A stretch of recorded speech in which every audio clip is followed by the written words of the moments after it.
Hello, my friends, and welcome to another episode of Tweet Talk TV. This time it's Venus Prime Health with Damon Perry. Damon Perry is an independent researcher out there in Texas and also a developer of alternative health methods. Please welcome Damon Perry. Hello. Hi, Damon. Welcome back. How was your week, man? It was great. I spent the week alkalizing with water and baking soda, kind of what I was talking about last week. I was so glad you brought up that because, honestly, that's one of my show and tell items for you is that I got baking soda, which is kind of obvious. But now, after a week of drinking baking soda in your water and pissing on strips, have you noticed any difference? Well, yeah. I mean, every morning I notice because I have coffee in the morning, you almost wake up in an acid state, or I do. And so yeah, I do. Every morning my stomach's upset, every morning. Yeah, every morning. And so, I mean, on the little strip, it's like a yellow, which is like 5.0, so it's extremely acid, which is real bad because that causes inflammation and it feeds cancerous type cells. So immediately I just got some purified water, put a little bit of Himalayan sea salt, and just a pinch of baking soda. Just drank it or sipped on it for an hour. And it only took a little bit, maybe by noon, I was close to like 7.0. Okay, so, and then by the way, this is my other thing. I got the Himalayan pink sea salt this week. I'm very proud of myself, I have to say, so I'm putting more minerals in. I also got a different kind of pepper, too. One of these days I want you to talk pepper, if you know any smart peppers. I do.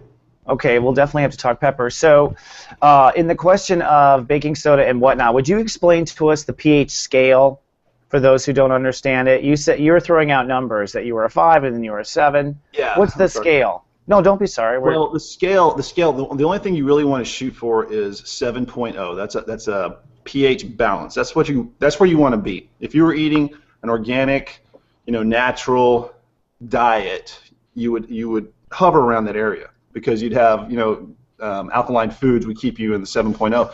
But the American diet is predominantly fried, processed with all kinds of chemicals and stuff like that. Things like chocolate, fried foods. Meats, there's all kinds of acidic foods, and that makes up the majority of what Americans eat, which is why we're always usually into the acidic range, which goes down to 5.0. Okay, so to understand, 7, which is actually a number of Neptune and Harmony and Pisces, so we want to live at Pisces. That's interesting. And you're saying if we go, so to go lower the number is to go higher in acid. Yes. That's the scale I'm trying to get in my head. Okay. So basically, we want to live at 7, but we want to go higher. We're always trying to raise our pH. Is basically what you're saying. Yes, I mean I always try to shoot. The majority of the time when I take readings, they're usually in the acidic range, and that's because of some of the stuff I've been eating. So you almost have to eat. You have to consciously eat things that are alkaline to pull you back. It's if you're a normal American, you're going to hang in the acidic range instead of more in the alkaline. Slightly alkaline is fine. Balanced is fine. Closer to the middle is great. When you go too far to the other way, it's also bad for you. You don't want to be too alkaline because that's also bad. I don't have it on the top of my head of what it actually does, but you want to stay within a few points either way to the middle. Right. Does that make sense? Yeah, you want to stay. So is 7 halfway between alkaline and acid, or is 7 like a couple steps into alkaline? No, 7 is the middle. So we're really aiming to be right on that effing line between the two. Right. Yeah, that's what you're shooting for. Yeah, and it's a constant battle. But one of the reasons why, now, one of the stories I got, when I came out of the hospital, I had this problem where I had a MRSA bacteria that was laying dormant and then growing, right? Mm-hmm. And the doctors, when I was like, how am I not getting every little molecule, this little bastard out? Well, basically, that's when I started learning about acidic versus alkaline bodies, and I was told that the bacteria and infections live in acidic environments. Yes. And then I started to learn about all the acidic foods that we eat. Coffee, meats are acidic. Many of our American favorite things are acidic. And I started to realize that I was completely acidic, energetically. So in that sense, I've just started, in the last few months trying to alkaline my body and find the best way.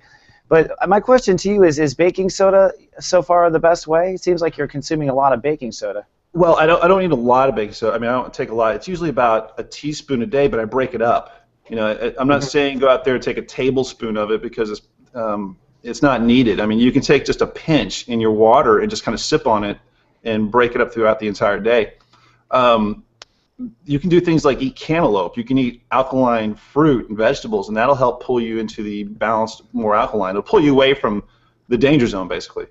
Yeah, so, and vegetables typically are alkaline, right? I mean, well, you can Google alkaline foods, and one off the top of my head is like cantaloupe. I love giving cantaloupe to my kids because you chop it up and they'll eat the whole thing, and that one will it'll balance you out pretty quick. Mm-hmm. Well, the classic steak and potato meal, apparently the potato is alkaline. So if you eat the idea is that if you eat a steak, you want to eat a potato because you want to put that meal down, I guess, at a 7. Yeah, I mean, you want to have some balance. That's why I take the baking soda when I'm drinking coffee in the morning, just to kind of, get it pulled towards the other way. Yeah, absolutely. Danae, do you have any wisdom on this? Do you have any instigation? Sure. There's all different kinds of things that you can get in the health food store. They're jumping on the market, but yeah, it's almost the same thing. I know that there's a pH balance in a drop that you can just take a drop, but you guys are doing the same exact thing with the baking soda. It's just cheaper. You don't have to pay $10 for a bottle of little drops for every thing that you put in. But yeah, and the greens. If I have found that when my mouth usually tells me, but then I'm an odd person, when I start getting too much of the plaques, when I start, all of a sudden my mouth is getting yuckier sooner than right after I brush my teeth, guaranteed I'm too acidic. Oh, that's interesting. Yeah, you pay attention to things. I think I know the feeling inside I'm too acidic too. Yeah. I really think it's actually tied to something with my nervous system, because if I'm very acidic, I tend to also be, looking like I'm coming out of a heroin detox. I'm just like, oh, seriously. Well, have you guys ever had fish? I mean, just fish. What is this you say? Fish. From time to time. Fish. I've had just betas. I'm too many fire signs for too much water stuff. But when the fish started getting sick, you would not treat the fish. You would change the water. And that's the same thing we're doing with balancing the pH in the cell, is we're changing the water. Yeah, we are changing the water. Yeah. And I used to buy, I had a place I could go to for high pH water. So the water, so back to the pH scale, the water I tend to see out there popular is 9.5 alkaline. That can clean toilets, right? I mean, yeah, right? That's a little high. I mean, but it's bottled. I should have brought that prop. I have a 9.5 bottle. You're kidding.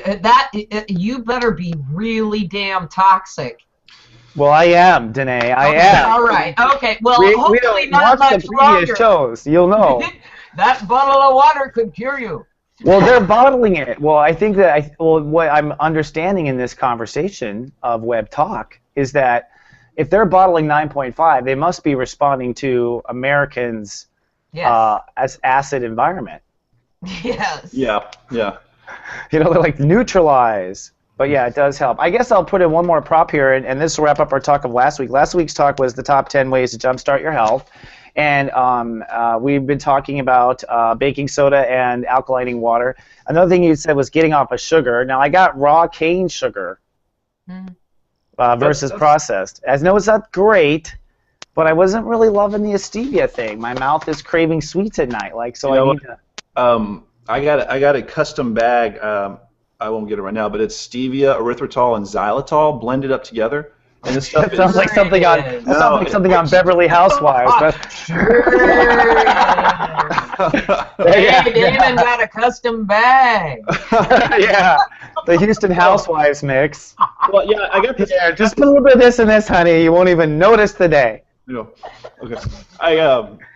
I got it in, and I didn't know how. I was testing it out, so I didn't know how to measure it out, and so I put like a half a teaspoon in my coffee, and it tasted like 100 little packets of stevia. It was so sweet. So the stuff I'm using, you literally have to use like a 1/16 of a teaspoon, just a little dusting of it, and it'll sweeten like a giant cup of anything you have. So, but it was a little overpowering. So I know what you mean. The stevia has its own aftertaste you have to get used to. Yeah, it's a whole new beverage. Well, it's not coffee or tea anymore. It's not what I used to want. And somehow my mouth has to be tricked into this, or it's not going to work. You can wean yourself into it. Like this morning, I took a little shit every day. Eventually, you'll be a shit eater. Well, if you cut it half and half, do a little turbinado, what you have, and then a little bit of stevia, and you'll still have that sugary flavor, and you can kind of get yourself used to that stevia aftertaste. No, it's not bad. It's just an acquired taste. So That's what they said about one of my relatives once. I was just holding my mouth shut the entire time. I didn't want to take that wedge. Thank you. Thank you, Daylight. That was good. That was very good. Oh, I have one more, which is the Colloidal Silver.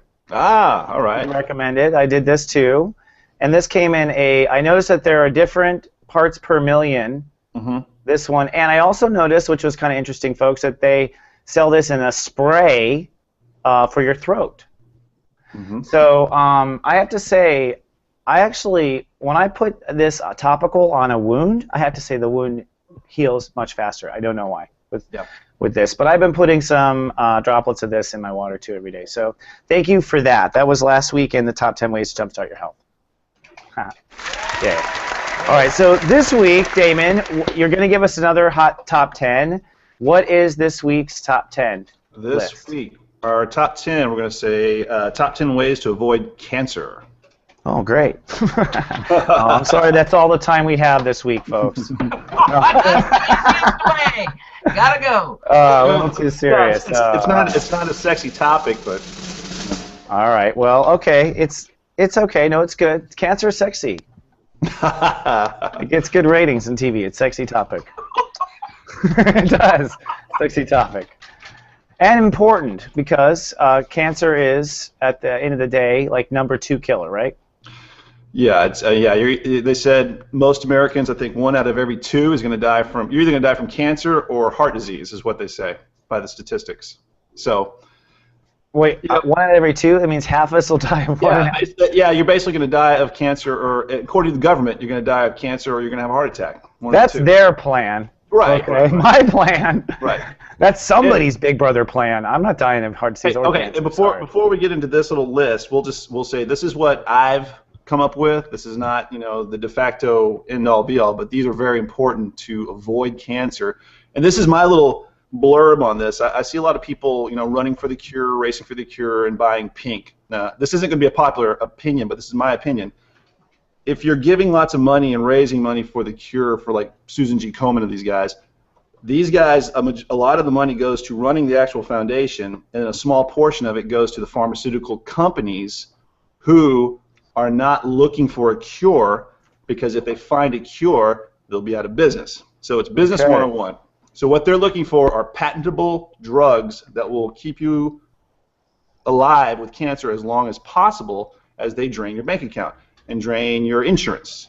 So that is the game that's being played. So what you have to do, they are not going to find a cure, because then they will all go out of business. So what you have to do is educate yourself, your mother, your parents, your sisters, on how to prevent cancer, because they are not looking for a cure. Okay, I'll say that's good. That's true, and it's totally sick. And the only thing I'll add to it is it seems that the human race cannot let go of the idea of slavery, and it seems to me that once we liberate ourselves from slavery in the United States, the big corporations got to work right away on how to make us slaves in any way, shape, or form. And being slaves of pain medication and being slaves of this kind of being a guinea pig that's constantly just paying all the time, it's just disgusting. It needs to change. So right. And if you were just to throw out the slogan, it's always about the money all the time, then that's the answer to the majority of the stuff's going on. I mean, that's why they're doing it. So exactly. Well, sad. I mean, yeah. Go ahead. It is sad. So you can beat them at their own game, folks, by listening to the top 10 reasons or ways to avoid cancer. Starting with, what do you want to start with, number 10, Damon? Yeah, I'll start with number 10. All right, number 10, and you'll have heard a lot of these before. Number 10, limit your cell phone use. Are you serious? That's really true. Yes. I'll say this. I used to work for one of the big 3 cell phone companies in college, and I used to hang out with the technicians. And they said there was a reason that the cell phone, back in the 90s, they would mount them in your car away from you. And there's a reason these things are only like 1/10 of a watt, is because of the EMF field, the radiation that they're pouring out. They don't want you having it right by your head. Because in reality, we are all the experiment. You know, in 20 years from now, we'll see what happens from all the cell phone use. That's really the truth. Okay, so I have a little twisted follow-up. What about Bluetooth, you think? Sticking a Bluetooth in your ear. You think that's giving you brain cancer? Yeah, I was just about to say that. So Bluetooth does put off a small EMF field, and it's down in your ear canal. Closer to the brain. Yeah, absolutely. Closer to the brain. It's the same thing. They're both pushing off EMF field. So what are your alternatives? They have these little speaker. Speakerphone. You can also find these tubes. They're like these, but they basically just plug into your phone. It's a hands-free kit, and they just bounce the sound in on the tubes. And, you know, kind of like an old school. Like the airline headphones. Basically. Those things around those things, yeah. Yeah, I mean, you can just limit your use. If you feel your ear starting to get hot, or the side of your head starting to get hot and burning, it's probably time to get off the phone. Your eyes go cross-eyed if you can't walk. You start in a straight line. It's time to get off. Now you're starting to sound like a pharmaceutical commercial. If you have rectal bleeding, your breast falls off, or you find that your foot goes. If you start slurring your words as you're walking with your phone, it's time to get off. Some of our patients found that their brain stopped in small cases. You know, here's you can. Let me show this. This is one of those EMF pendants. I've got mine. Yeah. There we go. Which Damon will be selling soon. Oh. Are you already selling? I've got the sport model. Danae has the Moonstone model. Oh, God. Why am I the only one not EMF? Are you guys trying to kill me? You know my birthday's in 2 weeks, David. You know my birthday's in 2 weeks, David, right? Well, hey, there you go. I'm just kidding. Okay, so this is a good solution, which is the pendant, you're saying. There's pendants. Does that pendant create a field that would help me? I mean, they have taken... Yeah, and they've got those chips that have the same kind of technology that you put on the back of your phone, and they've taken like Carillion photographs where they show like your aura, and they can show, you know, the changes once you put these types of pendants on. So they do actively do something. They're not just voodoo or, you know, a placebo effect. So they actually are doing something with your field and the subtle images. They definitely have with ours. What's that? Since you sent us this one, Damon, it's been working very well with our sleep, actually. Yeah, behind the bed is a heater that's in the wall. Okay, it's an older house, and the heater's in the wall and stuff. And we didn't use the heater, but I could still feel something coming off of it. We went ahead and used the Moonstone on the headboard, and I've been sleeping a lot better as far as that particular energy coming through. So yeah, it's working. Cool. Very good. Nice. Well, I'm not sleeping at all, but I did get the Himalayan salt, so I don't know, do I get a B+ this week, instructor? But I think I will want to check into, do you sell those pendants, or where do you recommend to go at the moment? I do, and I can put a link up after the show if anybody wants to get a hold of one. And I'll send you one, Chris. You can have one too. You don't have to give me one. It's okay, man. I'll just sit here and EMF die in front of you. Just tie the salt around your neck. Oh, really? Is that it? And some garlic? That's the way it is. So that limit cell phone use and wear pendants. That is our number 10. Yes. So moving on to number 9. Number 9. Don't use the microwave for your food. Okay, this is pretty straightforward. A lot of people will say that that's not true, but when the microwave is radiating the food and heating it up, it's basically, you know, everybody knows it's shaking the molecules to create heat, and it heats up from the inside out. The big problem is it'll denature the food, it'll break down the enzymes, it'll basically kills the food. But one of the bigger problems, besides just basically killing your food, is a lot of people will put them in Tupperware and plasticware, and they'll throw it in there for a minute or two at high heat. And what that's doing is there's lots of endocrine disrupting chemicals in there, which we can say that for another show. But there's a lot of bad stuff in the plastic that when you heat it up, it's basically leaching into your food. Or like baby bottles. When you put a baby bottle in there with formula and you're heating up, you're just creating toxins and all kinds of things like BPA, which will feminize boys. It'll cause all kinds of problems with your health. So you're basically putting more toxins in there as you heat it inside plastic, and you're killing your food even if you put it in ceramic. So use your stove, use your toaster, use anything else but the microwave as much as possible. Yep. And in regards to the cancer, what is the idea or theory behind the plastic leading to cancer? Do you know? It's just different chemicals that are leaching in there. Got you. So, and eventually causing your cells to go insane Right. and reproduce forever. Endocrine disruptors, that's just one type of chemical going in there. There's other chemicals depending on what you have. Well, the truth of the matter is we didn't have a high rate of cancer until after World War II, and what? The microwave. I mean, that appliance was most certainly came right along with the cancer rates. Right. There's no question about that. Yeah, I mean, think plastic. Yeah, and plastic too, both. Yes, you're right. Yeah. And all the dehydrated space food crap that they were developing to keep the soldiers alive.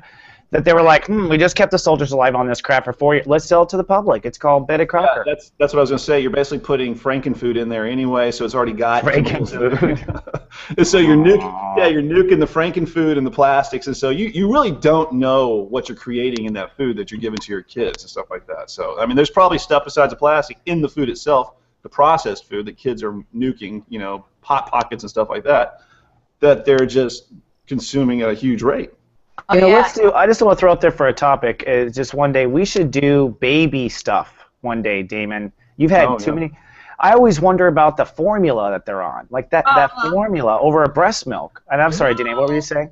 Yeah. Oh, yeah. You're just going down all kinds of little sensitive rabbits. As far as I'll tell you about baby formula.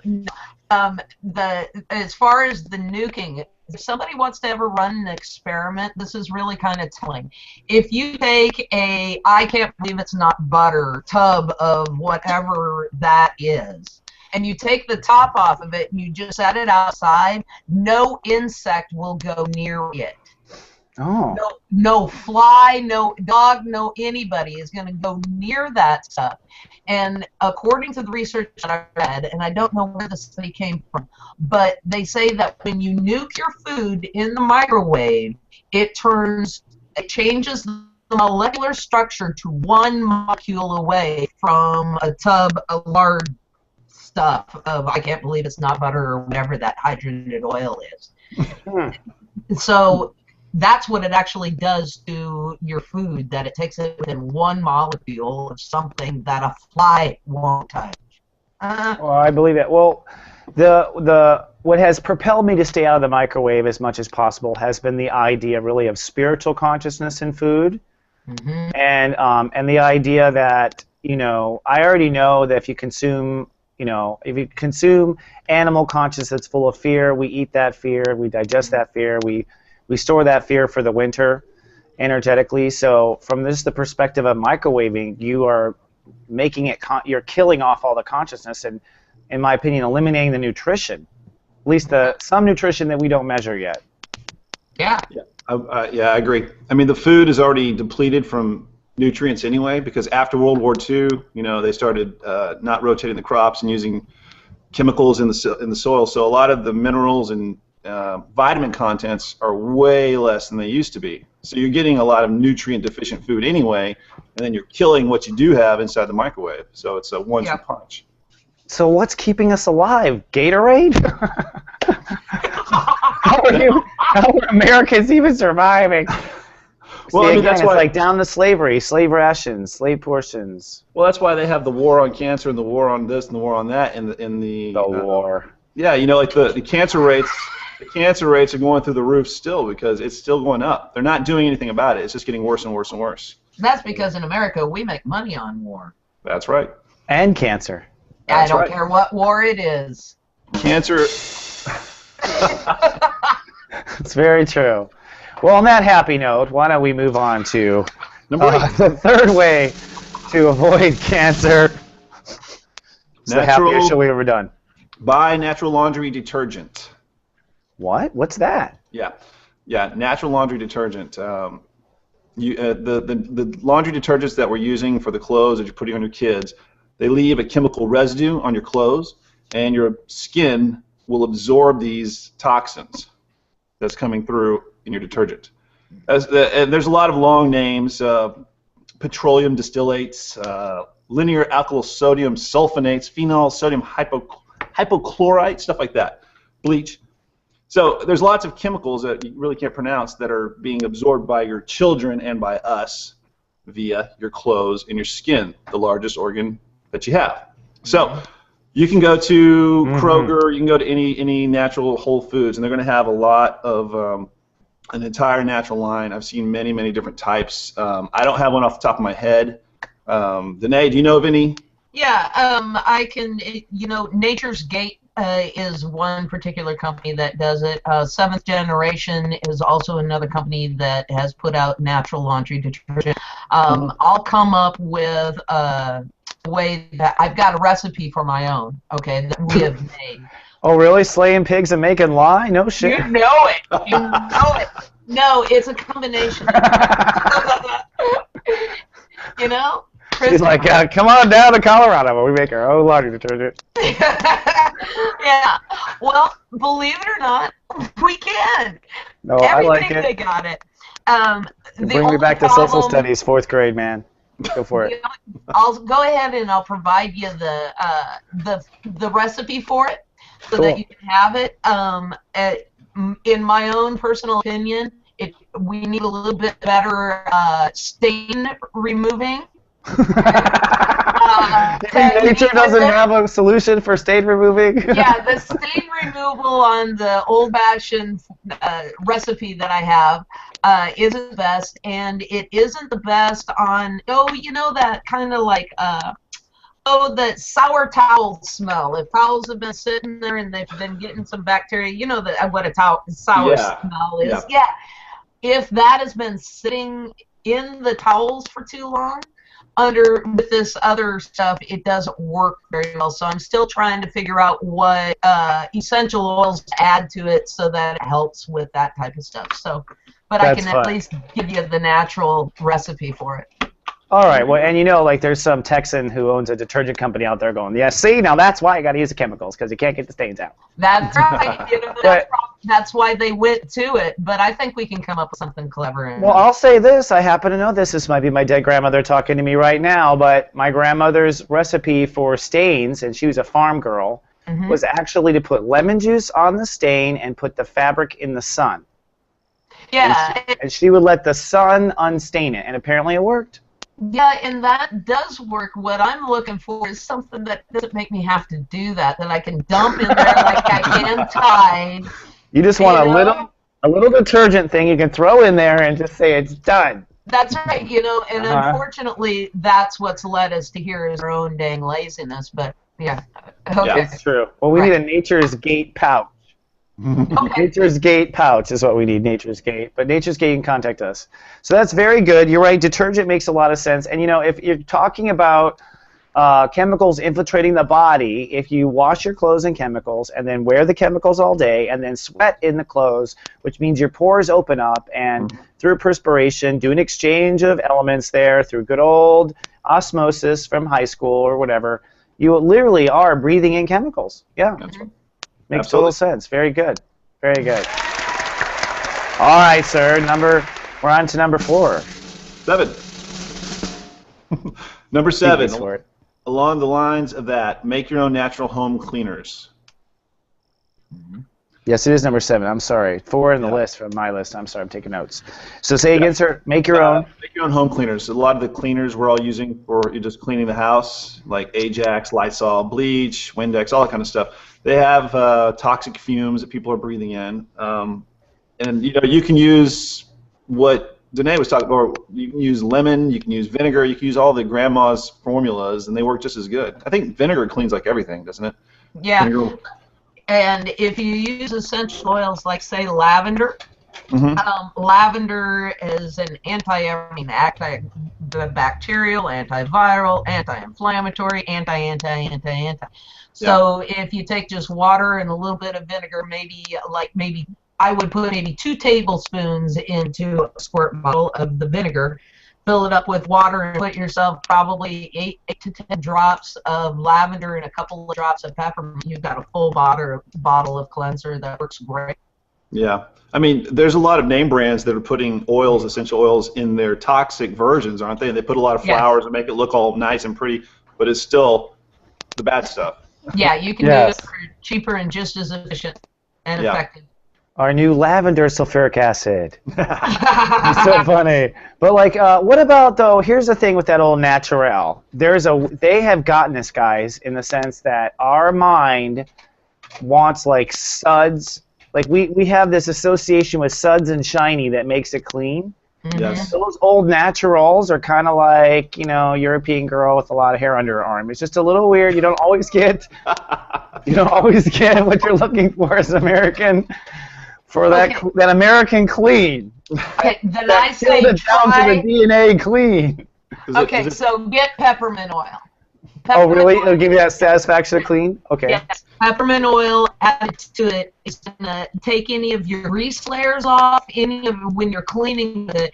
And so like across the front of your stove, does that smudge that you can't always get off just washing it off, a little bit of peppermint and water will take that right off of there, and that gives you that nice sparkle clean that you're looking for. And a lot of things, peppermint oil is going to be your friend there. Very nice. Okay, peppermint oil. Mm-hmm. Thank you very much. So this was make your own home cleaners. Any other make your home cleaner advice there, Damon? I know that one of the features, they have these machines that you can plug your home tap water into and it alkalizes your water, right? Yes. We've talked about this as a way of getting alkaline in your system all the time. One of the features of those machines is that you can crank up the alkaline apparently, and it will like dissolve battery grease. Like you can, it's like you can literally clean toilets with it. They say you can clean with it. It's so high in alkaline. Yeah. Again, there's not that peppermint satisfaction. I'm not sure I would drink that all the time, but I'm not having that good old American clean down to the DNA satisfaction, but I think at the end of the day, it's another alternative. All right, so that's good. I guess we should move on to number 5, huh? Number 6. Or number 6, right? We're gonna meet each other carrying these flags. Hi. Gonna pass each other. Go ahead, sir. Okay, number 6. Buy natural body wash, shampoo, and conditioner. Yeah. You see the theme here. Some of the big ones are what you're putting on your body.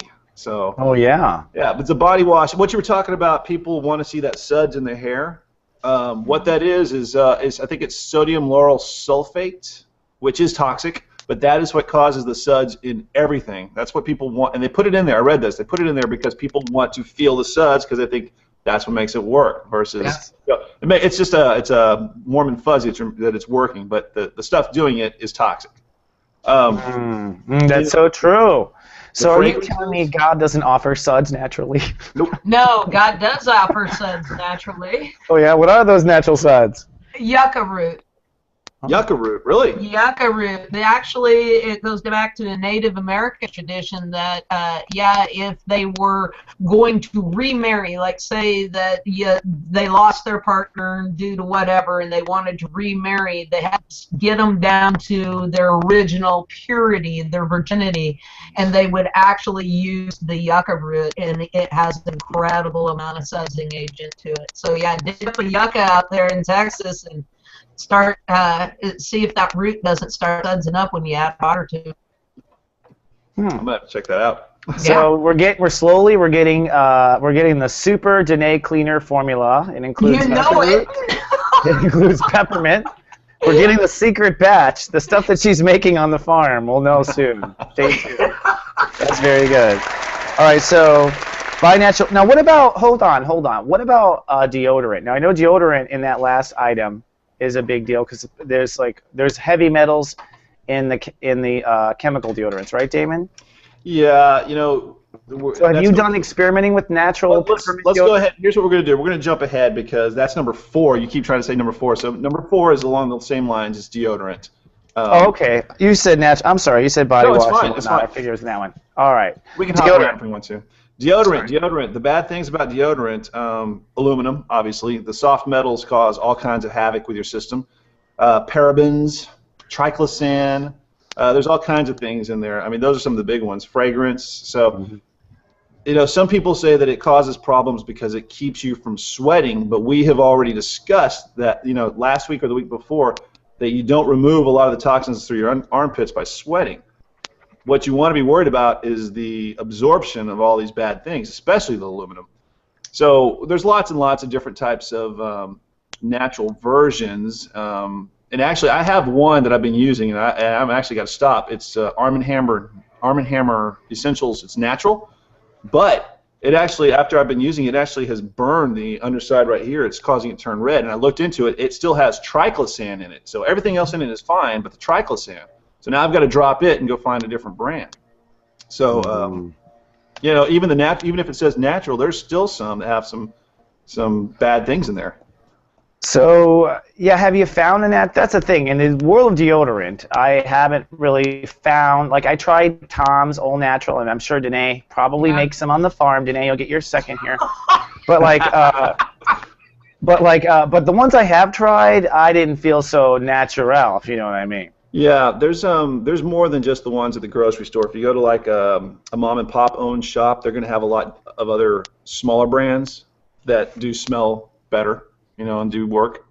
So you just have to try them yourself and find the one that works for you. Danae, you have some with you? Yeah, I've got some, and they're ones that you were talking about, Christopher. It's just the Toms, long-lasting. You got a roll-on. You got this. And these have been around here probably for the last year because they don't work. We can tell you that from here, honey. Yeah, okay, you are lucky you were there. Yeah, tell Tom, good job. Yeah, so my own, I would stick to like a cornstarch to kind of help absorb any sweat that was coming out, and probably use like a geranium or even anything that would like essential oil-wise that is good to you. Yeah, right before we came on, I was looking at natural deodorant recipes, and a lot of them were cornstarch, peppermint oil, and a couple other things. And they would mold them and take an empty deodorant bottle and put them in the deodorant, and it would harden in there, so you just have your regular roll-on stick. Yeah, so, yeah. Just Google it. Cornstarch, huh? I don't know. Cornstarch. I know you think I'm in the farm and I'm in Colorado, but I'm in Oregon and I live in town. No. You're somewhere out there in them hick woods in the Midwest. It's all one territory, Oregon, Denver. Oregon, Denver, Iowa. Sure, okay, I get it. It's all one big happy plain. Yeah, don't they call it flyover outside of California? It's all flyover area. Yeah, apparently so. Yeah, I'm in the California Trail, which means I'm going down with the ship. There's no question. So to sum up deodorant, basically try it around, but avoid aluminum is the big one. And what was the... Go ahead. Usually when usually they'll say no aluminum. They'll also say no parabens at the same time. Got you. What about the smell good thing? A little more peppermint here into the cornstarch? No, your peppermint is going to really kind of burn. Peppermint is a pore opener. Okay, it opens everything up. So yeah, you're going to put peppermint in your armpit. You're going to be going, oh, for a while. If you're getting out of the shower, I would recommend like a cinnamon. I know that too is going to be pretty pungent. But like it'll be astringent, you know, that's gonna be painful. Let your body cool down, let the pores get to the normal size, and then if you put just a little bit in with it, what the cinnamon does, and you want something that is gonna be killing the bacteria because that's what's causing the smell. Yeah. Oh, interesting. Okay, so any oil that you like that is going to be killing bacteria, a lavender. That's an antibacterial. Peppermint is as well. Cinnamon is. Clove is. You know, patchouli not so much, but it's gonna. That would be a masker. That's where so many of in the 60s and 70s, when they weren't using a lot of deodorant, they were wearing a whole bunch of patchouli, and so patchouli smells like BO. Yeah, patchouli has an amazing BO effect on the nose with then like a last-minute flower. Exactly. But it hits you as offensive, and then you're like, well, I guess it's not totally offensive. There's something about it that just strikes my nose as not nice. Yeah, if you just smell regular patchouli that hasn't been trying to be used as masking for BO. It is masking. You're right. It's masking. Yes. Yeah. So whereas some of the other essential oils, if you want to play around with them, are actually going to kill the bacteria, so the smell's not going to be there. That's interesting. So what you have basically revealed here, Janae, is that anybody that has smelly armpits is full of bacteria. Yes. Ew. That's bacteria coming out. That's why we sweat. Right. Well, yeah. Yeah, exactly. Maybe we shouldn't stop that. Maybe we should help the body. All right, excellent. I might try some. Colloidal Silver. See if it kills the bacteria. Under there. See what it does. It might. Yeah. It probably will, actually. Set off a metal detector in the airport. It's just my armpits. Really. Too much silver. I have silver armpits. Let's move on, I guess, to our next. Well, I don't. You tell me the number, Damon. Okay. Number five. All right. Buy natural toothpaste and mouthwash. Right. Okay. Now you guys probably know, but some people may not know that toothpaste is very bad for you because of the sodium fluoride in it. But if you flip it over on the back, it tells you if you swallow anything bigger than a pea, call poison control. Yes. And that's because sodium fluoride is highly toxic. You have to have gloves to even touch it. They dump it in your water. They put it in your toothpaste, and they tell you it's good for your teeth. I got in a Facebook argument with an old high school friend the other day because I said something about it, and he said, "Isn't it good for your teeth?" And I was like, "Oh my gosh, let me educate you." It's just a big con. Sodium fluoride, which is in your toothpaste, they say is good for your teeth, but there's no documentation or any studies ever proving that ingesting sodium fluoride is good for your teeth. It's the topical application to a point that will help your teeth, and only slightly. So they took that information and said, drink it, it'll make your teeth better. It's not true. It causes all kinds of stuff. The Nazis and the Soviets back in the 40s, they used to put sodium fluoride in the water to keep the prisoners a little more docile. So that's what you're drinking, and that's what you're putting in your mouth right now. So. Wait, I just want to be clear. Docile or erect docile? What kind of docile were they going for with that? They're trying to do both. Okay, because I've heard of the erect docile stuff too. Saltpeter is what you're talking about. Yeah. In the prison water. So you shouldn't have fluoride. You shouldn't let your kids do it. Even the mouthwashes, they put saccharin as sweeteners. They have fluoride in there. Triclosan, I didn't know that. Saccharin, artificial colors, the bad colorings that they say sometimes can aggravate ADD and things like that. So you go for a natural alternative, natural mouthwashes, and actually I heard from a friend of mine who's a physician, he's a doctor. He said that too much Listerine, those real harsh mouthwashes, kill some of the beneficial bacteria in your mouth, which actually can cause other health problems. So we may save that for another show. But Danae, do you have the Tom's toothpaste? Yeah. Okay, so we've got Tom's, and this is an anti-plaque. One of the things that you got to watch out for with Tom's is Tom's was a couple of years ago purchased by Colgate. Whoa! That's not good. Whoa. No.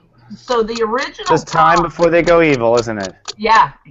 So you got to read the labels on Tom's. Where you used to, Tom's when they first started, you didn't have to worry about your labeling and stuff, and it was the natural stuff coming into Tom's. Now they've got a new line of different stuff, and the old Colgate stuff is getting into Tom's. So watch out. Yeah, I was gonna say there are some of them do have fluoride in them, but they say it right there on the front. They have sodium fluoride. Some do not. I have Tom's cinnamon myrrh, and it's great. I let my kids use it. Yeah, and if it doesn't have fluoride in it, it will say fluoride free. So just saying.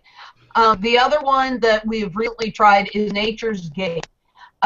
This, I don't know, it's fluoride free as sulfite free, and really, the first time that I used it, I thought, wow, that really cleans my mouth, but man, that's kind of funky flavor. A little bit of a after-sex taste. Yeah, I wasn't too sure about what the hell did I just use. And now, after about 3 or 4 times of using it, I'm like, I don't think I'm going to use any other toothpaste. Definitely an after-sex taste. I kind of like the funky flavor. And what about Chris? Can we get her opinion on this? You know what? I asked her, and she so those are some really good ones that are on the market. If you want just your own, here you go, Christopher. Okay. And Damon as well. Alkalize at the same time. Baking soda works really, really well if you just take a little bit of baking soda, put your toothbrush in there, and then use just a drop of your own peppermint oil. Brush your teeth, you're getting the effects of the antibacterial, the anti-everything for really freshening the breath with the peppermint oil, and you're cleaning it and balancing your pH all at the same time. So that would be a good way that I would say to go natural. Yeah. And you can also put tea tree oil, a little drop in there too, couldn't you? Yeah, absolutely. It's going to be good for the gums. That would be really good for the gums, more so than the gums and then the teeth. So yeah, you're doing really well there. Yeah, I have to say, and apparently now I have to wear a vial of peppermint around my neck as I'm going through the Dene School of Hygiene. But what about baking soda as far as your enamel? Any studies on that, on enamel? Is it bad for your enamel? It's nature's sandpaper, but I think baking soda works great. You're talking to a guy here who might have washed his enamel away already with baking soda. Yeah, too much of anything is not always a good thing, Damn it. So find out where it's at for you. But find out how much enamel you've lost. Yeah. Okay. I will. I probably lost more from toothpaste than I have, Oh, yeah, I think toothpaste is going to be a lot harder on you than baking soda. Yeah, I think so too. Roger that. All right, that was excellent. So your own toothpaste, thank you. And that brings us to what number, sir? Number 3. Number 3. Number 3. Get the mercury fillings taken out of your mouth. Yeah. That's Mercury. The big expensive fix. Yeah, mercury. Those of us from our age group probably have mercury amalgams in our teeth, and mercury is highly, highly toxic. It takes very, very small amounts of it, and they wreak havoc on like all the systems in your body. So I mean, your brain, everything. So to make a long story short, you're going to want to go to a natural type dentist who is skilled and highly recommended in this, because they have to take it out in a specific way, because when they're getting it out, you don't want the mercury dust going. You don't want to breathe in the mercury dust, because then it can cause a lot of issues. So what does a natural dentist do? Is it going to tie a string to a door? What is a natural dentist? Seriously. I think you have to call the dentist to make sure that they do mercury removal, basically. So because okay. But natural dentistry, no, honestly, natural dentistry, how would you even go about, how does one go about that? I just had a funny image of the old school. No, I misspoke. There are dentists that have we're concerned to help you. Like fluoride-free methods and things like that. Oh, wow. I don't know if natural dentist is the right word. Well, I'm just curious. Peppermint. Well, no, it just brought me an 1800s image of tying a string to a tooth, and what were our natural methods? That's one thing that I don't think nature has actually given us a solution to. Not even the Egyptians. Well, actually, the Egyptians seem to have pretty good teeth. You look at those mummies. They were doing something. No, seriously, they had their teeth. Yeah. You look at American coffins. You dig up Americans in 100 years, we'll all be toothless. And we're like, what the hell is people? That's the beginning of the Greys right there. My goodness. So mercury fillings out of your teeth. Now, what about, since we're on the topic of teeth, Damon, I don't know if you had any there's all sorts of new cosmetic things for our teeth. That could be a whole nother show. Yeah. But there's porcelain, there's other fillings. Are there any other warnings on other fillings? Well, I think what they use, because I have taken the kids lately, and they use composite ceramic now. Because I was asking the doctor when he was doing it, I was like, what is that you're putting in there? He said ceramic composite is what they use now. And it's usually white, and it blends right in. So, to my knowledge. Porcelain, okay. Oh, porcelain, right on. Okay, well, we'll have to look at those. That'll be another one. So let's move on to your number 2, I believe. Number 2, filter your tap water. Okay, we already talked about fluoride, so I won't go back into that. And one of the biggest things in your tap water is fluoride, chlorine, arsenic, and all kinds of drugs that, prescription drugs that people are putting back into the system, and they make it through to your tap water, among other things, lead and all kinds of goodies that are still there. Really, if you get one of the pure filters, the ones that go right on the spigot, those will take out the majority of stuff, but you still have the fluoride and I think the fluoride is what you're really trying to go for. In order to get fluoride out, you have to go for a reverse osmosis filter, the big boy. And we're dumping fluoride in.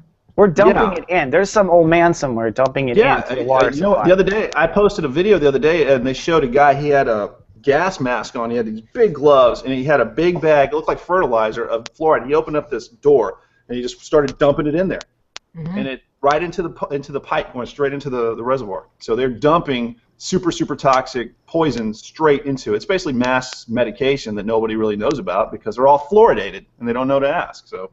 Huh? What? I'm sorry. Let's get on to our commercial now. Yeah. So what? You can get an RO. I just go to those. Go to Sprouts or go to any place where they have those big sheens in the front, and you can get like 5 gallons for like $1.50 purified. Yeah. It's that's the easiest way. Or you can buy like a whole home system. Those are thousands of dollars. Or you can buy an under-counter system. They're under $1,000, and or you can get like one that goes on top of your countertop. You just plug it into your spigot, and it fills up little carafes, and you can just use that. That's what I have. I use that. Water is going to be a whole. We could do a 2-hour special on water. Oh yeah, we can do an entire thing on water. So filter your water. Filter your water, and then finally, the number 1 way to avoid getting cancer. Purchase organic foods. Oh God. I should have guessed. Yeah. Okay. So what we're talking about here is like fruits and vegetables. Besides processed foods, we'll talk about fruits and vegetables. A lot of them, besides being GMO, a lot of them are just sprayed with tons of different types of pesticides and chemicals, just to keep the pests off and keep them, good until they get to market. What we have here, I've got a little list here of they call it the Dirty Dozen, the top 12 that are sprayed the most. And we'll go from 12 down to the one that you want to avoid the most. These are the ones you want to buy organic in. You do not want to buy Walmart brand of everything I'm about to say. Okay, no Walmart Number 12. Brand. We'll go with number 12, kale. A lot of people are making kale shakes. Kale and collard greens. Always organic. Go organic. Okay. Number 11, lettuce. Just regular iceberg lettuce. Yeah. A lot of people making salads. There's not a lot of nutritional value in it anyway. Number 10, blueberries. Oh, yeah. You use those in your smoothies, so go organic on those. Number 9, potatoes. God, where do you get organic potatoes? Or Highland? Whole Foods. Yeah, they got them. Okay. Oh, what? Grow? We'll have to put it up in a show. Number 8. Number 8, sweet bell peppers. Oh, yeah. That's one of the few foods that I really dislike. So, Number 7, grapes. That includes wine and everything, folks. That goes deep. Yeah, that very well could. Number 6, nectarines. Nectarines, huh? Nectarines. Yeah, kids love those. Number 5 is spinach for the health freaks. Yeah, spinach is a good one. I mean, it's those healthy greens, and they're full of pesticides. That's no fun. There you go. Number 4, peaches. Huh. I know number 1, I'll bet. Number 3, strawberries. Huh. Number 2 kind of sucks. I started eating it a lot lately. Number 2, celery. Oh yeah, I'm not surprised. That's another. I've started eating a lot of celery for the. All these water porous foods, they're all water porous. So. And number 1, Danae, what's your guess? I would guess lettuce.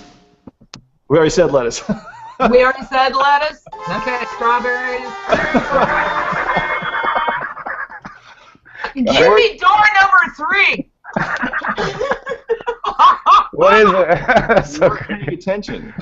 No, yeah. I was thinking strawberries, and then used to strawberries at number 3 because I know that's a big one that is tough to clean anything out of.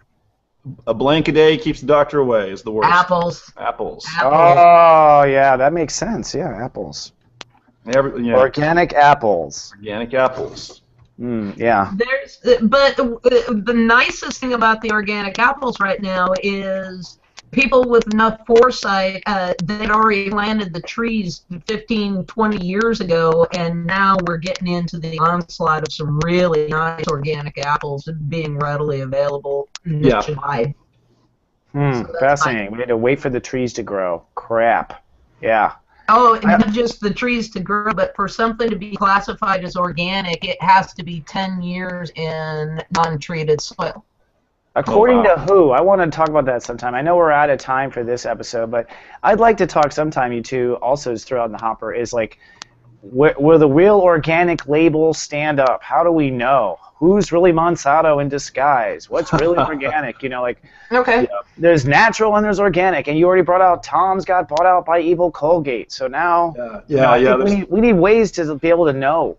Yeah. That's a whole show. We could do an entire show on GMOs and Monsanto. You bet. We'll do it. All right. Well, that's great. Thank you so much, Damon. And Damon is an independent researcher. He helps people out, and he also guides people as well. You can find him on Facebook, and you'll also be able to find him at soulmart.me soon. We'll have some news about that. And folks, we'll be back 1 week from today with more health tips. We appreciate you joining us. Until next week, live, love, be.